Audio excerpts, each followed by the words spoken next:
안녕하세요. 착해 빠져서 16년째 이용만 당하고 있는 발전소장입니다. 여러분, 우리는 왜 이용만 당하는 걸까요? 매번 당하고 아픈 마음에 자신을 원망한 적 없으신가요? 도와줬더니 고맙다는 말은 고사하고 일만 더 떠안게 됩니다. 상대가 도움을 다 받자마자 쌩깝니다. 얄미워 죽겠습니다. 그런데 그 사람이 다시 와서 도와달라고 했을 때 우리는 쉽게 거절하지 못합니다. 선의로 대했는데 무례한 상대의 태도에 우리의 행동을 후회한 적이 한두 번이 아닙니다. 상대의 나쁜 행동과 이기적인 마음을 탓하면서도 그런 상대의 도움 요청에 거절 못하는 우리 자신에게 문제가 있지 않나 생각해봅니다. 우리를 이용하려는 사람은 어떤 사람들일까요? 신입이니 시켜먹자. 그 사람은 거절하지 않을 거야. 이렇게 해도 그 사람은 모를 거야. 어디서 많이 들어보지 않으셨습니까? 이런 생각을 하며 상대방을 속이거나 자기 부담을 떠넘기는 사람들이 바로 우리를 이용하려는 사람들입니다. 뭔가 얻어낼 게 많은 것 같아서, 돈이 많을 것 같아서, 나에게 도움이 될 것 같아서 이런 목적을 품고 접근하는 사람들은 우리를 이용하려고 작정한 사람들입니다. 사업이나 사회생활 하면서 사람 조심하라는 말을 하는 이유도 이런 사람들 때문입니다. 그런데 반백년 살다 보니 이런 사람들을 생각보다 많이 만나게 되는 게 현실입니다. 가까운 사이를 포함해 주변에 적지 않습니다. 하지만 이런 사람들을 구별해내기가 쉽지 않습니다. 선한 모습, 부탁, 칭찬, 동정심 등으로 다가와 판단을 흐리게 하기 때문입니다. 이미 익숙해져서 마음이 약해서 알면서도 계속 이용당하는 경우가 많습니다. 점점 우리의 시간은 줄어들고 부담은 늘어납니다. 하지만 상대의 요구는 줄어들 줄 모릅니다. 고마워하기는커녕 불만스러워하거나 동정심을 불러일으키며 계속 도와달라며 부탁합니다. 우리는 이렇게 계속 우리 자신을 소진하며 살아야 할까요? 이렇게 행동하는 것이 상대를 고치는데 도움이 될까요? 정답은 그렇지 않습니다. 그들은 우리가 지쳐 쓰러지면 다른 사람에게 요청하러 가면 끝입니다. 자신의 행동을 왜 고쳐야 하는지 이해하려 하지 않는 경향이 높습니다. 편리하고 손해볼 것 없다는 생각 때문일 것입니다. 이런 이유로 이용당하지 않기 위해 상대방을 고치려 드는 것에는 한계가 있습니다. 더 빠른 길은 우리 스스로를 바꾸는 것입니다. 우리가 변하고 강해지면 쉽게 이용당하지 않습니다. 이용당하더라도 피해를 줄이고 빨리 벗어날 수 있습니다. 즉, 이용당하기 쉬운 사람들의 특징을 확인해 대책을 세우면 됩니다. 그들의 특징과 대책에 대한 이야기 지금 바로 시작합니다. 이용당하기 쉬운 사람들 이야기. 첫 번째, 예민한 영자.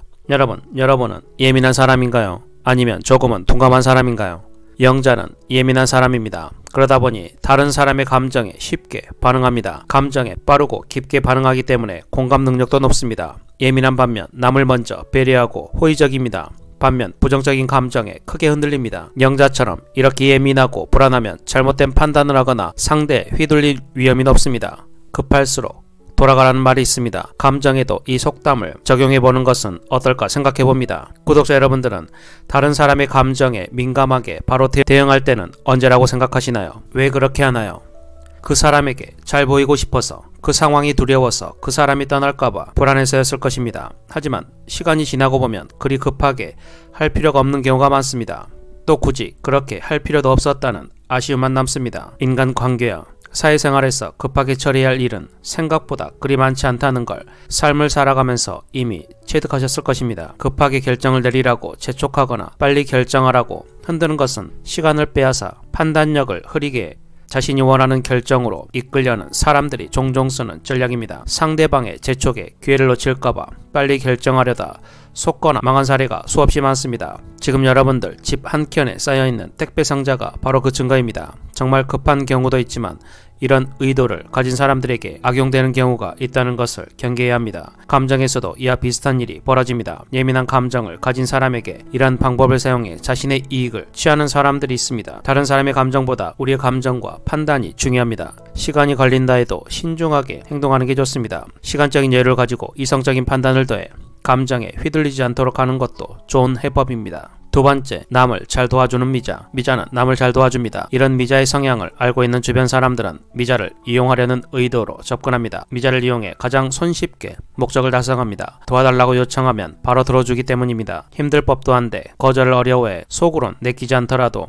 내색하지 않고 도와주곤 합니다. 형편이나 상황이 어렵다며 울먹이며 동정심을 자극하면 더 많은 도움을 꾸준하게 얻을 수 있습니다. 이런 성격이 더욱 미자 자신을 지치게 합니다. 자신에게 회의를 느낍니다. 도움을 요청하면 많은 분들이 기꺼이 도와줍니다. 순수한 마음과 선의로 도움을 베풉니다. 이용하려고 접근하는 사람들은 바로 이런 마음을 이용해 자신의 이득을 취합니다. 저는 아닙니다. 이런 사람들에게 이용당하지 않으려면 먼저 무조건 이해라고 말하는 습관부터 고쳐야 합니다. 정말 도움이 필요한 사람에게 자신의 힘이 쓰일 수 있도록 판단할 시간을 갖는 것이 좋습니다. 상대방의 무례함에 화가 날 때 바로 화를 내는 것보다 숫자를 세거나 잘못된 행동을 막는 것처럼 마음의 여유와 시간을 가진 후 결론을 내려도 늦지 않습니다. 자신에게 무리한 부탁인지 기준을 세우고 무리하다면 거절할 줄 알아야 합니다. 부탁을 꼭 들어줘야 한다는 압박감에서 벗어나야 합니다. 부탁은 반드시 들어줘야 하는 것이 아닙니다. 부탁할 때 거절할 것을 염두에 두는 것처럼 부탁은 상황에 따라 얼마든지 거절할 수 있습니다. 내가 거절하면 상대방은 다른 사람에게 부탁하면 그만입니다. 부탁에 대한 부담감을 줄이셔도 됩니다. 거절을 미안한 행동이라고 생각하지 않는 연습도 필요합니다. 상대방의 감정을 배려해 위로하는 정도의 표현은 괜찮지만 죄 지은 것처럼 너무 미안해하면 오히려 상대방이 이를 빌미삼아 다른 제안을 해 난처한 상황에 빠질 위험이 있습니다. 스스로 판단했을 때 우리 자신에게 무리한 부탁이라면 한 번이고 두 번이고 거절해도 괜찮습니다. 내 기준에 의한 거절은 미안한 것이 아닙니다. 무리한 부탁을 계속하는 상대방이 무리한 것입니다. 마지막으로 상대방 의도가 불순하다면 도움을 중단할 줄 알아야 합니다. 자신이 준 도움이 잘못된 곳에 낭비되는 것을 방지하고 필요한 사람에게 쓰이도록 하기 위해서입니다. 세 번째, 순진한 경수기. 여러분, 경수기는 순진합니다. 순진한 사람이란 세상 물정에 어두운 어수룩한 사람이란 의미입니다. 누구를 잘 믿거나 잘 받아들일 때 경계심이 나자 손해볼 때 순진하다고 말하곤 합니다. 한마디로 모르기 때문에 이용당하기 쉬운 표적이 됩니다. 발전소장처럼 모든 사람을 배려하고 잘 인도해주면 좋을 텐데 이를 이용하는 것은 너무하다는 생각이 듭니다. 그렇다면 어떻게 해야 순진한 성격의 소유자가 이용당할 위험을 줄일 수 있을까요? 순진한 사람의 사전적 의미의 핵심 단어에서 그 해법을 찾을 수 있습니다. 바로 세상 물정을 아는 것입니다. 경험해보지 않았는데 미리 알기란 쉽지 않지만 어른이나 사회 선배의 경험을 귀담아 듣는 것이 도움이 됩니다. 독서를 통해서 다른 인생 선배의 인생을 간접 경험하는 것도 좋습니다. 경계심을 갖는 것은 세상 물정을 몰라도 우선 자신을 보호하는 데 효과적입니다. 세상을 무조건 선하고 아름답게만 볼 것이 아니라 그 반대도 존재한다는 생각을 가질 필요가 있습니다. 나를 포함해 같은 사람이라도 선한 행동을 하기도 하지만 나쁜 행동을 할 수도 있습니다. 따라서 그 사람의 행동을 무조건 여과 없이 믿는 것보다 경계하면서 대하는 것이 좋습니다.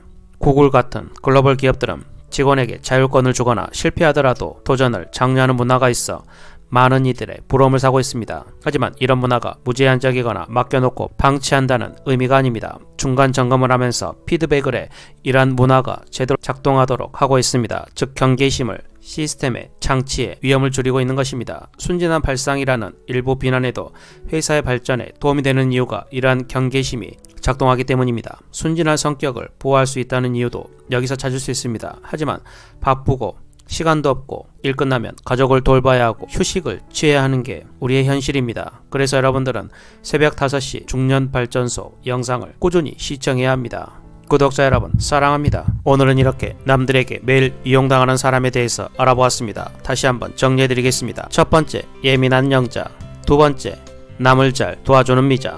세 번째, 순진한 경수기. 이러한 심리적인 부분을 악당들은 정말 집요하게 파고들 것입니다. 오늘 알려드린 내용을 잘 들으셨다면 본인의 상황에 잘 대입해보시고 부족한 부분은 꼭 고치시고 개선해 나가셔야 남은 인생 후반전을 잘 이겨낼 것입니다. 오늘은 이 말을 끝으로 영상을 마치겠습니다. 사람들이 나에 대해 어떻게 생각하는지 혹은 뭐라고 말하는지 신경 쓰지 않는다. 난 내가 누군지 알고 있기 때문이다. 후반부 이야기는 내일 새벽 5시에 찾아뵙겠습니다. 부족한 채널이지만 매일 꾸준히 시청해주시고 응원해주시고 댓글까지 남겨주셔서 정말 감사합니다.